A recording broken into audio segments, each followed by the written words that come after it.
From Spa, the action in the Formula Regional European Championship by Alpine continues right here, right now. Hello everyone and welcome. It's time for another round of this incredible championship, and it continues right here, right now with the opening race of the weekend. Well, hello everyone, you joined me up here in the commentary box. My name is Omi, delighted to be with you. And of course we have this race going out on a bit of a delay due to everything that is on with how the schedules work this weekend. But it's a very fascinating race which sees Freddie Slater start on pole position. Now, the big story, development coming into this is that we find ourselves with a grid that consists of collective test results due to the cancellation of qualifying earlier on. With more about that in a second. Freddie Slater starts on pole position alongside Enzo Deligny. Jin Nakamura is in third, Matteo Di Paolo is in fourth, Evan Giltez in fifth, alongside Nikita Bedrin, who will go from sixth position. Aske Bora is in seventh, and then it's Nant Howard Boombakti in eighth, Enzo Peugeot is in ninth, Hayu Yamakoshi in P10. Jack Beaton is in 11th, Rashid Al-Daheri is in 12th for Prema Racing, and you've got two Premas starting together on the grid with 11th and 12th for those two drivers. And then we find ourselves with Pedro Clara in 13th, Michael Beloff in 14th, Giovanni Maschio in 15th, Taito Kato is in 16th, Kanata Lee's in 17th, Dion Gauda is in 18th position for Van Amersfoort Racing. And then we have Matteo Capito is in 19th. Ricky Lee, I should say, is in 20th. Dorian Pan making her debut this season in 21st. And then we have Kulkarni in 22nd. Tim Gales in 23rd. And Yaroslav Vasialo in 24th position. Borna is in 25th, and then we have Saka Al-Mashari, who had a crash in qualifying. They'll go from 26th, and it's Arthur in 27th, and then Rui Heng Ye is in 28th place on the grid. All the fans in the grandstands, all the fans around the circuit, picking their spot to sit, watch, and enjoy FRECA going racing. Now, this is going to be really fascinating to see how it is all going to play out. Great to see all the fans coming here to Spa, a circuit which has delivered us with fantastic action and fantastic memories. But of course we cannot come to this circuit without remembering Delano Vanthoff, who sadly lost his life in a race here at Spa 2 years ago. And he was a very talented driver, and he's a very talented driver who unfortunately we weren't able to see his career continue to the F3, to the F2 level. Who knows, he could have well been on that grid and doing very, very well. But that day, a horrible day for everyone in the paddock. It was wet weather conditions, and today luckily we've got dry. Today we've got skies that aren't sunny. It's a cloudy atmosphere, but it's an atmosphere which the drivers can do with, and an atmosphere which the drivers will go battling with as well. So Deligny will be in second, so it'll be interesting to see how Deligny does as well.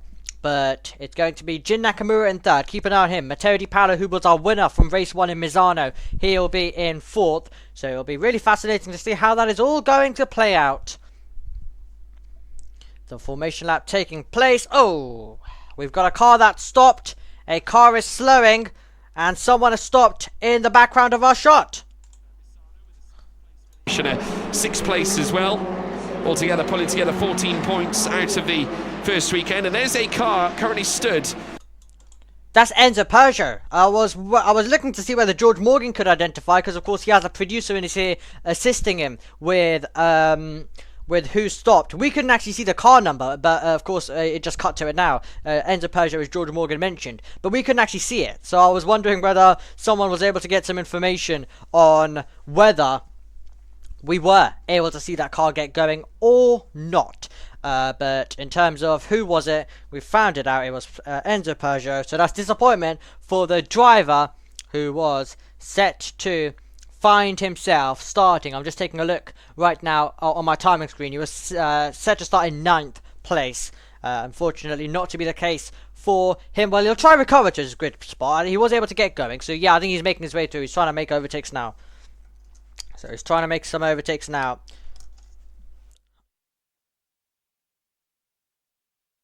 So let's see We make our way through.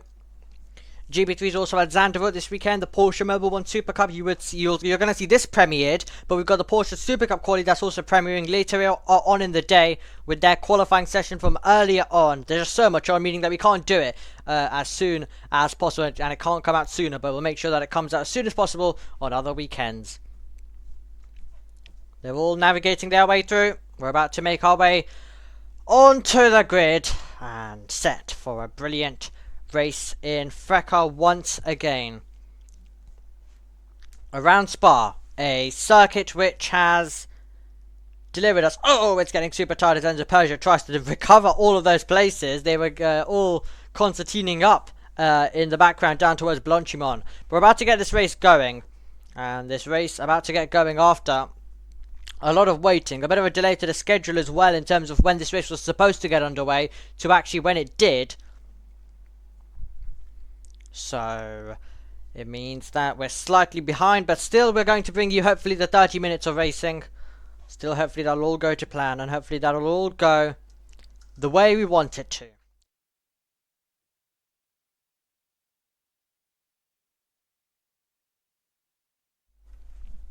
So lots of commentary for us here at JB Motorsports across the weekend. We're going to get the final cars earning their positions on the grid. Freddie Slater alongside Enzo Deligny, who will be in second. Who's going to come out victorious? Jin Nakamura in third. Matteo Di Paolo in fourth. This is going to be action-packed. This is going to be exciting. This is going to be FRECA racing, hopefully at its absolute finest. We're about to get going then. Let's get this party started. Final cars are into position now. It'll be all eyes to the gantry.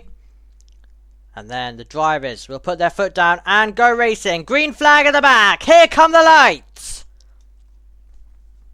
The 5 lights go out and FRECA is underway, and it's a stall off the line for Jin Nakamura. He's not moved off the line, and it means he's going to drop down massively as the field make their way down towards turn number 1. He's managed to get going now, but great avoiding work from the entire field as we make our way through La Source. Can they all keep going? It's going to be off the road for Jin Nakamura in the background. It's still going even worse for Jin Nakamura. He's going to lose out even more to the field with that moment where we got stuck over that sausage curve. We make our way down the Camel Straight. Here comes Enzo Deligny. He's going to get a chance to put the pressure on Freddie Slater down this Camel Straight. Can he try and make the move? As we're also going to have a huge opportunity now for Matteo Di Paolo, as we have Enzo Deligny who takes the lead. Di Paolo has a look down the inside and he can't do it. Slater is going to have to settle for second place as we go side by side further back. Rashid Al-Taheri having to really go on the defensive. An action-packed start to FRECA. It's exactly what we expected and we wanted to see. It is Deligny, Slater, and then it's Di Paolo in third, Giltero in fourth, Peugeot is in fifth,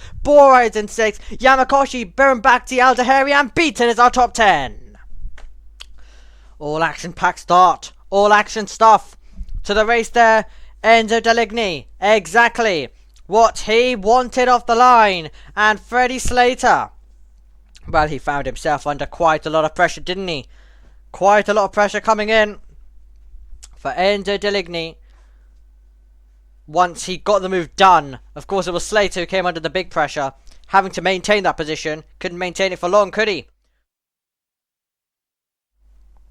We make our way through. 28 minutes to go on the clock in this race. They all stand on the power, and it's going to be now some fantastic fighting going on across this field. 28 minutes to go on the clock. And oh, car off into the barrier there. And that is going to be a big moment coming in. We'll just try to identify for you. I think that is Capito. With the safety car now out here around this circuit. But the drivers find themselves now just calming down for the moment, with the safety car out to neutralise the running out there around this venue. So it's Deligny, and then Slater in second. Di Paolo is in third position, and it was a great start where Deligny had the chance to put the pressure on and beautifully make the move, I have to say, down the Camel Straight. So a fantastically judged performance by him. We take a look at a replay, And we take a look at the reason why. We have the safety car, Capito losing the car, and he finds himself off the road, and we find ourselves behind the Alpine safety car then, here at FRECA. So, 27 minutes to go on the clock, and still counting. We're going to have one lap, and the one lap, of course, that we do hold in the Formula Regia European Championship by Alpine after this. All depending on the circuit length. Around this circuit, though, we get a long lap, so we get a lot more racing. And we can really use that one lap to capitalize. The safety car, though, can mean that we do get put behind. I think it all balances out anyway with the safety cars that we get always around this circuit. It's a typical FRECA thing to be getting safety cars. But yes, a great time, I have to say. A great time covering this championship when we had it in Misano a couple of weeks ago. It's great to be back with it, and we'll be back with GB3 as well, which I'd assume has already started and has already happened probably by the time that this is going to go out. So GB3 will be quite a lot of fun. You can also catch that alongside JBMotorsports 2 on JBMotorsports 2 alongside the FRECA action that you are currently seeing. Next week is Italian F4. Once again, it will be some delayed coverage, some live, whichever works, because, well, what can we say? I'm a busy person when it comes to Formula 2 and Formula 3 live action, let's just say, when it comes to those categories. And they do, of course, take priority, including the Porsche Mobile One Super Cup, which I'm really looking forward to. Somehow, I'll be honest, I think I'm looking forward to that most. When I look at my entire list of what I'm doing across this weekend, I mean, I was even leading an F1 session for the first time today, like leading in full an F1 session, FP3. So I think it just tells you the hype I've got right now for the Porsche Super Cup. However, it is my own series now, the Super Cup. JB has left that one to me. I'm the new lead commentator for that. So yeah, looking forward to that quite a bit, I think. Definitely nice having your own series when it comes to JB Motorsports, and of course all of these as well on JB Motorsports do quite a lot of fun. But something about the F1 weekend, something about the cameras, something about the graphics, all just make it very nice and appealing. I absolutely love the Super Cup. Quite mad racing it has, I think it is fair to say.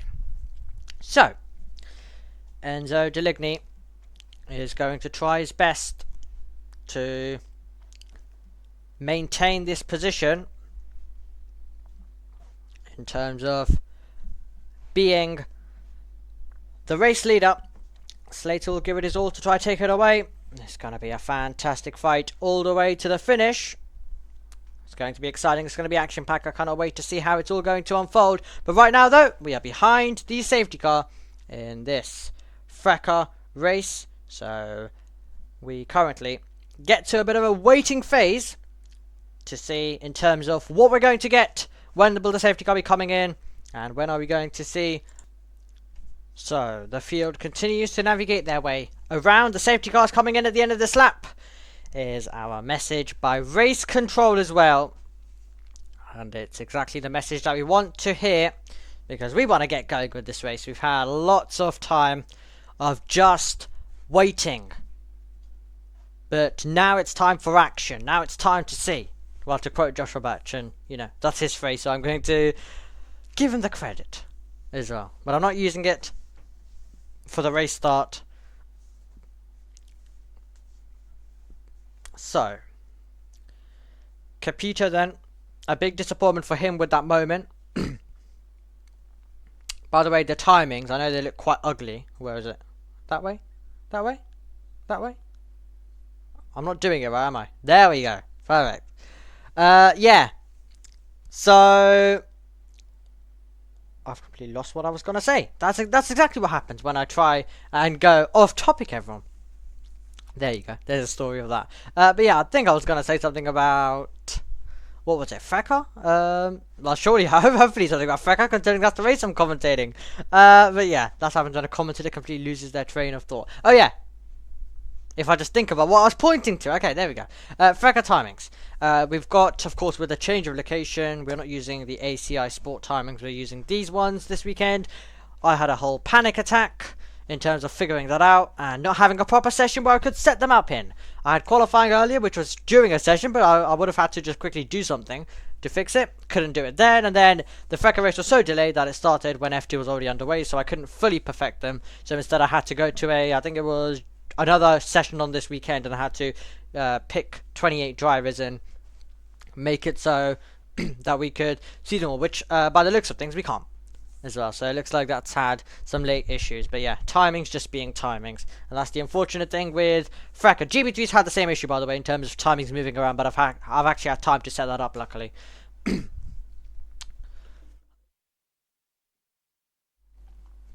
So first quarter of the race about to be completed. We have 21 minutes and 20 seconds to go on the clock, and Formula Regional European Championship by Alpine are about to put their foot down once again. Enzo Deligny under pressure from Freddie Slater. So let's see what Enzo Deligny does as we make our way to the bus stop chicane. Freddie Slater, Fast Freddy they call him, absolutely on this restart. He's got a good exit. He's going to have a chance to go on the attack. Okay, over the line we go. The FRECA series is racing once again to turn number 1, which is La Source, and we're getting some half looks in the background for some moves. They are thinking about it. They're deciding against it at this stage. As we exit through La Source, we make our way up the hill through to Erouge and Radion.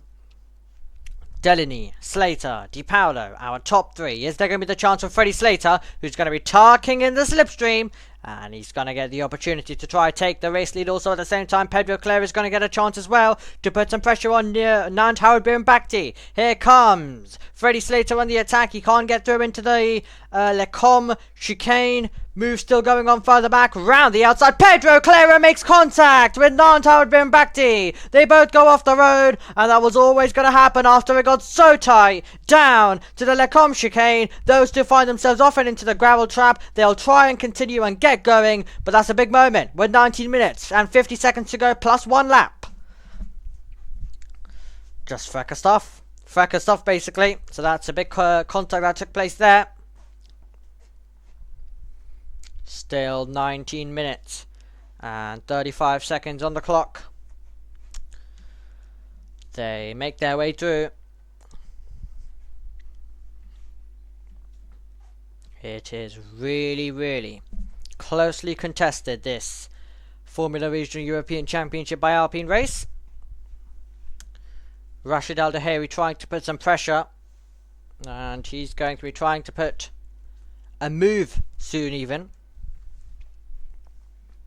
on, but Birnbachty and Clara both drop down the order majorly. Oh, Claro still trying to get going. There we go. We cut back to him now. Pedro Claro, nice little pirouette, spray all the gravel onto the circuit, and let's get going again is the way for Pedro Claro. And Japage, who had an issue, was able to continue on and get back going. Thank God he did, because he finds himself right now with a 5th place to enjoy.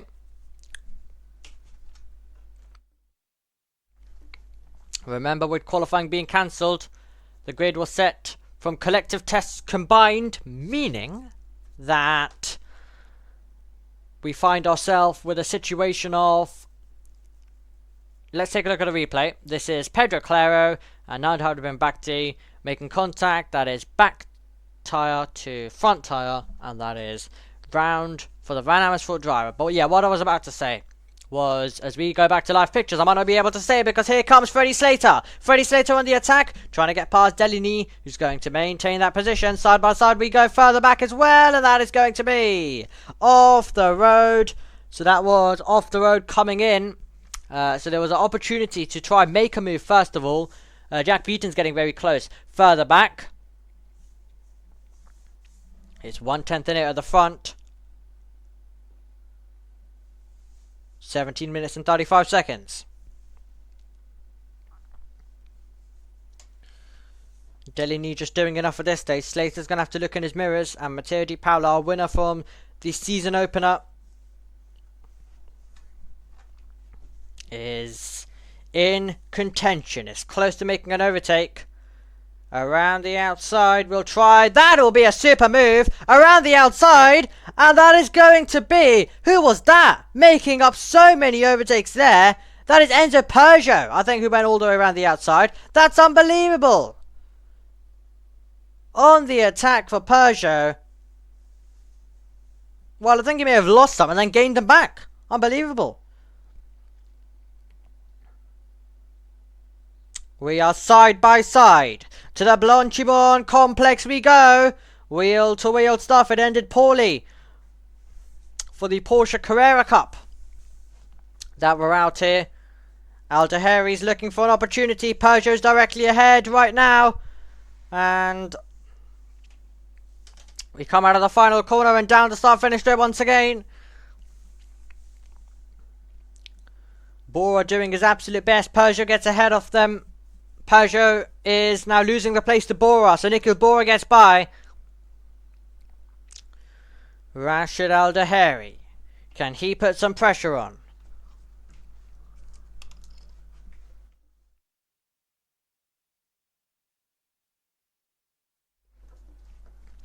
Water is definitely being utilised today. I've not also had any breakfast or any food. We're side by side, around the outside, trying to make a superb move. Here comes Freddie Slater. He goes off the road. He'll need to give that position back 100%. Freddie Slater's done enough racing to know that. And it will surely be positions reinstated. And it will be a trip back for Delaney to P1. There we go. Super tight between them. A tight battle that went all the way to the end of that straight. Slater's got the pace, but it's about where. Where can he make the overtake? Where can he put some pressure on and try and make the move? So many different question marks. We want some answers. We're getting answers. That's the great thing about this.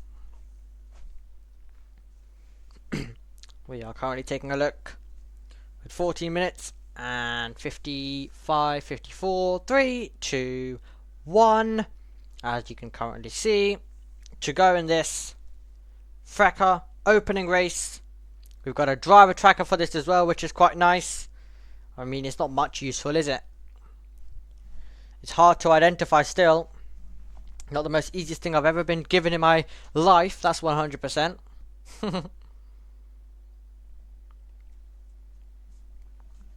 To the bus stop chicane. Slater is trying to get the best exit out of bus stop. And down the start finish straight once again. The slipstream is so powerful. And it's powerful to a degree where Slater's going to have an opportunity. Oh, super tight in the background there. As we go side by side. Late on the brakes. Rashid Aldehari diving to the inside. And that's a tidy pass on Enzo Peugeot, who will get the switch back. And now they're going to go side by side. To Arouge and Radion, some famous corners when it comes to motor racing. And for the moment, it is going to be still the position maintained for Aldehari. Peugeot all over the road. He wants to get on with it. So does Jack Beaton directly in behind. Slater doesn't have the same opportunities that he's had over the last 2 laps. Side by side we run. Aldehari to the inside. Peugeot around the outside. Aldehari has that place secured. And that is a overtake that he would have wanted. Now over to you, Jack Beaton, to try put some pressure on. Canata Lee's there as well. Mega fight for 7th going on. And now Aldehari will try and do his best to defend from Peugeot, so it can easily be from attack to defence in the Formula Regional European Championship by Alpine. It's the way this championship works. Just like in Formula 2, just like in Formula 3. It's just action absolutely everywhere. Just imagine if this championship had DRS. Like, the amount of chaos you'd see. However, I wouldn't want it. I wouldn't want it in this championship. I really wouldn't. GB3, it's still a question mark of, has it even done anything good after what we had at Silverstone last time? So I'd rather not have it in this championship anyway. After what happened in GB3. I still, it's creating trains is still causing a lot of issues, so I don't know if it would work for this type of championship.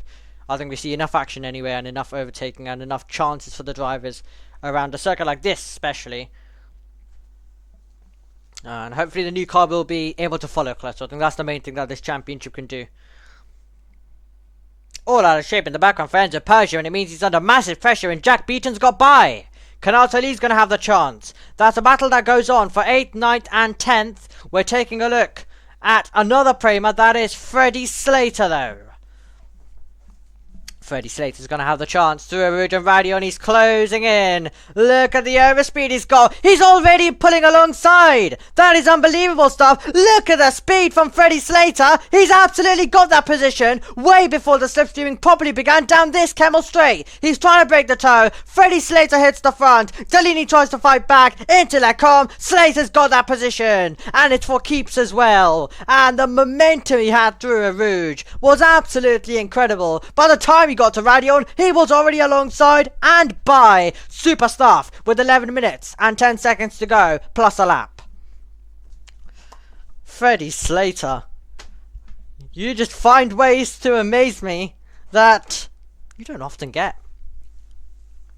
Drivers just amaze you with just unbelievable stuff. Like, how on earth was he able to carry so much more power down through a Rouge? That is unbelievable. That is flat out commitment. Proper pushing hard, man.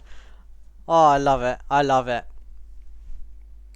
That is brilliant. That's exactly what we love to see in this championship. That is just brilliant. I'm speechless. I'm honestly speechless after what I've just seen. The way he just, like, doesn't even get phased. Like, it's impossible to think about. Like, how? How can a driver just go that quickly into a Rouge, first of all, with so much commitment, so close to another car, and then when it gets all the way up to here, basically, when it gets up to, like, so close to making contact, still keeps his foot in and just, okay, I'll move to the side and just get on the power, take the position, thank you very much. Like, if someone, like, usually, if someone was to get that close, they'd usually, like, wiggle and, I mean, you don't want that at high speed, you definitely don't want that at that part of the circuit, but you do see them wiggle and, you know, go to the runoff like a little bit, or their car be out of shape and they lose so much momentum. No, Dirty Air didn't do anything to him. It's like he's invincible. It's absolutely unbelievable. Okay. It's not turning into the race that Peugeot wants after stalling randomly before a Rouge on the formation lap. He's under so much pressure, and that is by Tito Cato. So let's see whether Tito Carter can make this move. That'll be the aim at this stage, as he stands on the power. Also at the same time, Canal-Tali's got a chance to get past Jack Beaton, so plenty of overtakes to come. So Di Paolo is not able to make the move there. We're going to go side by side further back, and that is going to be Yamakoshi and Gilter. Yamakoshi is going to be off the road and wide. Gilter will surely take that position when we see the Van Amersfoort driver giving it back as well. That will need to be one that takes place. He's still not giving it back. I mean, the story so far has been that you give the position back, but he's not deciding to do so. Well, I mean, it does depend whether he made the move. We didn't get to see whether he was already ahead or not. I think that's the important thing. I wasn't able to, I don't remember now who was actually ahead because of how much action and battling we had going on. So many different battles across this circuit. That's just one of the most crazy things about FIA. Well, I was about to say FIA Formula 2. That's the championship of stun. The Formula Regional European Championship by Alpine. There's so many series. There's so many exciting series, and they all come under the same category, in my opinion. Of course, you adjust the name. If it's Formula 3, if it's FRECA, if it's a GB3 even, Italian F4, whatever in the world we cover. Porsche Super Cup, well, I specifically cover ABB Formula E, all of them. All of them come under the same category. I, of course, don't cover Formula E, but any series. Formula 1, add that. Well, I mean, Formula 1 wouldn't fit that category in terms of the category I'm trying to, like, mention, if you get what I mean. Just chaos everywhere. IndyCar to some degree in the second half of the season. Not the first half, though. So. Here we go. I think the positions were exchanged, actually. So, yeah, he's giving it back. Perfect. Perfect stuff. On the power we go once again. And it's going to be really fascinating to see whether we're going to get any overtakes in the remainder of this race.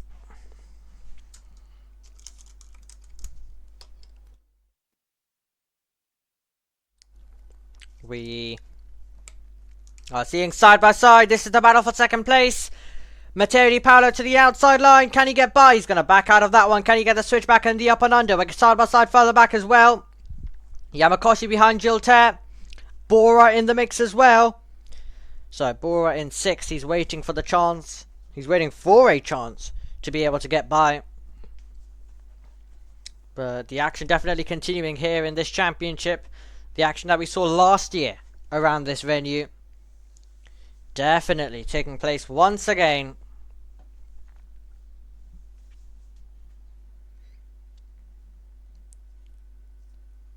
Down through Puon. An iconic, extraordinary part of the circuit.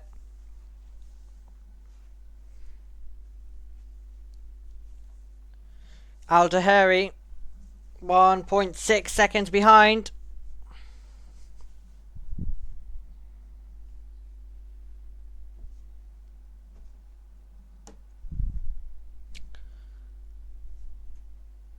And I think we've got an interesting fight to the battle of a second to come. I think you have to remember Freddie Slater is just Fast Freddy. He's just Fast Freddy, guys. It's the only way it works, everyone. Freddie Slater. Well, he's not out there in GB3, so they actually get to enjoy themselves for once and have a proper battle this weekend, guys. Unbelievable.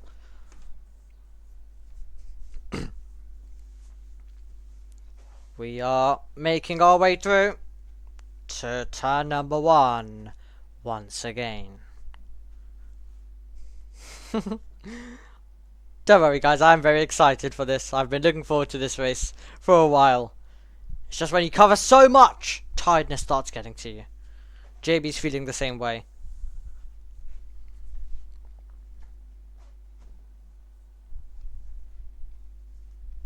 And he's the one who's been very limited on sleep. My sleep wasn't the best as well, but not as bad as him. So, around the outside, tries to go Di Paolo. Cannot do it. So, Matteo Di Paolo. Really, really fascinating to see how he's driving in terms of this season. A really, really strong performance when it came to the race that he was able to put together. I think a really strong performance that he was able to put together in the round prior at Misano. A super performance by Matteo Di Paolo, and I think he's replicating, not of course the same thing. He's not dominating for the front, but in terms of his attacking driving as well, I'm really seeing some great signs by Matteo Di Paolo. And he is one to watch. Even though it's Fast Freddy at the front, this would be his first victory of the season. And he would become the first ever British driver to take the checkered flag first at the end of the Formula Regional European Championship by Alpine race.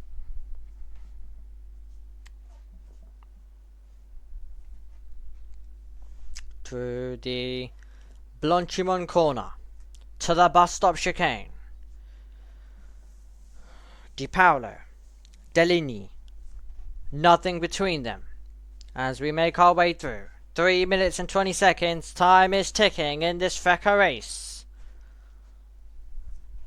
We are battling for 4th as well, 4th, 5th, 6th, 7th. It's all action everywhere in this race.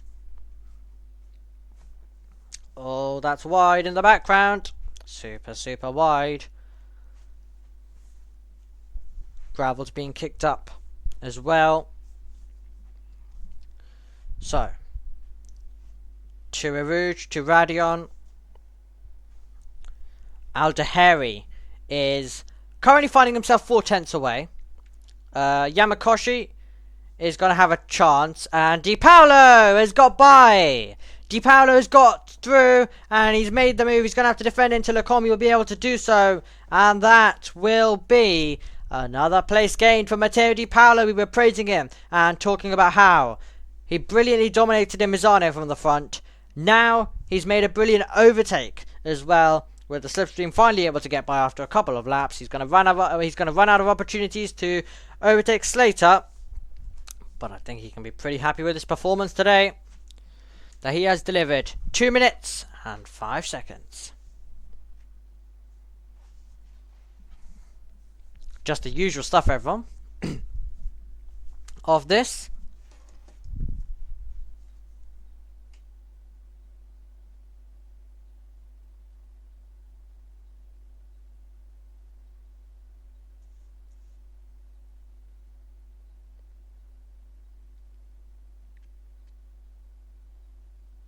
So,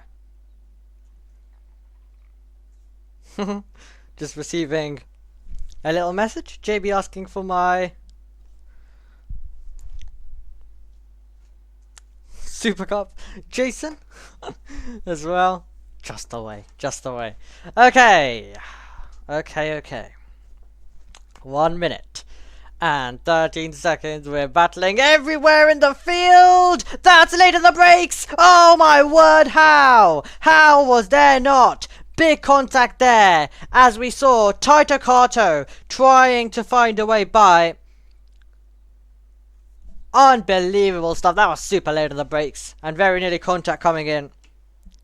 Ashke Bora was the car who was all out of shape though with the dive bomb he had. And he looked for 40 seconds to go. This will be the penultimate lap. And then we'll go on to the final lap, which will be next time by. Exciting.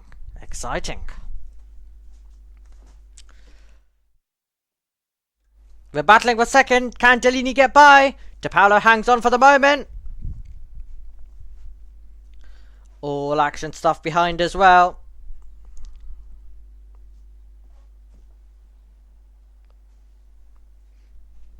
This is action-packed. This is amazing. Battling and racing as they fight their way through.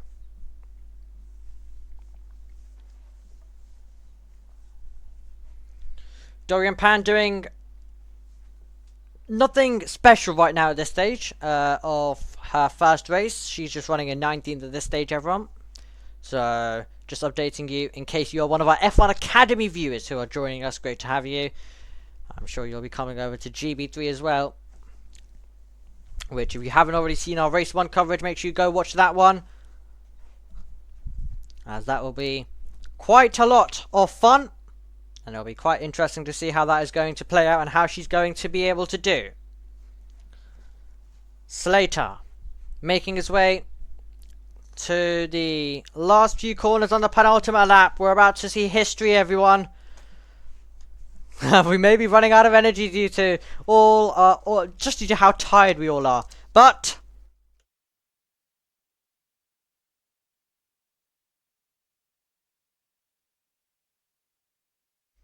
regroup. We're on to the last lap, and it's going to be a historical last lap if your name is Freddie Slater. Matteo Di Paolo making his way through. Matteo Di Paolo looking to try hang on to second place. That will be the battle that we'll look for. There won't be any battle for first today, just due to how dominant Freddie Slater has been. Absolutely unbelievable stuff. Action pack, the way we love. The absolute way that we love this championship. Can Delaney make the move? We're side by side further back. Gilter having to defend. Aldehari having to defend. Here comes Yamakoshi round the outside. Last opportunity. Gilter hangs on to it. Yamakoshi will need to come up with something magical if he wants to take this place away on the final lap of this race in FRECA. But here we are then on the last lap. Hopefully about to witness some history if Freddie Slater can keep it pointing in the right direction. But Freddie Slater, well, he was an Italian F4 champion, and he broke Andrea Kimi Antonelli's record there. We of course saw 2 weeks ago Antonelli properly make his mark in Formula 1. Antonelli, of course, is a driver who came into this level, dominated at this level as well, breaking the records. Freddie Slater wants to do the exact same. He did not have the opening round that he would have wanted. He's fought back immediately. He lost the lead at the start, and he's gone all the way through with a fantastic move, fantastic commitment to Rouge and Radion to take that position. Slater navigating the same challenge that Antonelli has. And he is definitely the star of the future. He's doing a dual campaign when it comes to GB3 and FRECA. But as we mentioned, he's a star of the future. Here at Spa, here in the Formula Regional European Championship by Alpine, he's the star of now. And for the first time in the championship, we have a British winner. And his name is Freddie Slater. Slater wins for the first time in FRECA. We have a British driver finally in this championship, after seeing some podiums come in from those drivers. But finally, that nation is heading to the top step, and it's all thanks to Freddie Slater. Di Paolo is in second, Delaney is in third, a great battle between those two all the way to the end. Gilter is in fourth, Yamakoshi in fifth, Aldehari in sixth, then it's Bora, Beaton, Lee, and Taita Kato. What a brilliant race, and what a deserved performance from Mr. Freddie Slater, who's on top, and is being able to head down to Parc Ferme as the absolute brilliant winner, completely deserved. And we will run you through the results then for this, and we'll wrap it up ourselves after that race.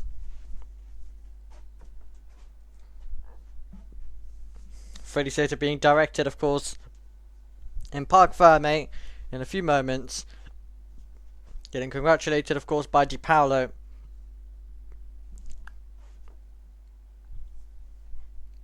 Deserved. Okay, let's take a look at the results then. Freddie Slater ends as the winner. Di Paolo ends in second. Delaney in third. Gilter finishes in fourth position. And then it's Yamakoshi in fifth. We find ourselves with Aldehari in sixth. Bora seventh. Beaton eighth. Lee in ninth. Taita Kato is in 10th. Peugeot is in 11th. And then it's Michael Belov in 12th. Dion Gauda is in 13th. Giovanni Maschio is in 14th. And then it's Nikita Bedrin, who ends the contest in 15th position. Well, our other finishers in this race were Jin Nakamura, who found himself stalling off the line, Nand Howard Birnbachti in 17th, Ruki Lee in 18th, Dorian Pan in 19th, Tim Gayhards was ahead of Kulkarni, then Borna, Rui Hengye, got there in the end, Yaroslav Vesialo found himself just finishing directly in behind. That was our order, and that was the race in the Formula Regional European Championship by Alpine. Thank you for watching this delayed coverage. Join us tomorrow when we find ourselves getting going with race number 2, and it's going to be live as well. Thank you very much, and see you there. Goodbye.